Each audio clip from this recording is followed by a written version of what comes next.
ақын, жазушы, аудармашы, әзіл-сықақ шебері, сатира сардары Оспанхан Әубәкіров 4 мамырда Алматы облысының Жамбыл ауданындағы Шыпылақ ауылында туған. Құрманғазы атындағы Қазақ мемлекеттік консерваториясының театр факультетін тәмамдаған. Мамандығы актер болғанымен өзінің шығармашылық мұратын сатирадан тапқан.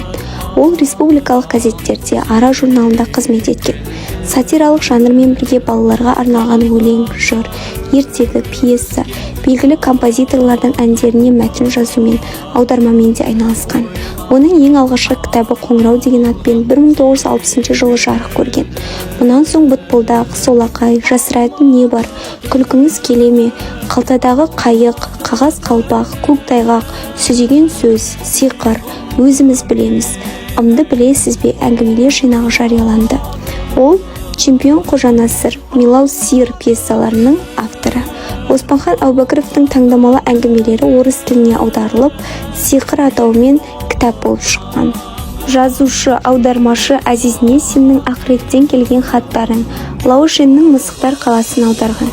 1983 жылы балаларға арналған «Қағаз қалпақ» сатиралық жинағы үшін Қазақстан Жазушылар одағының сыйлығы берілді.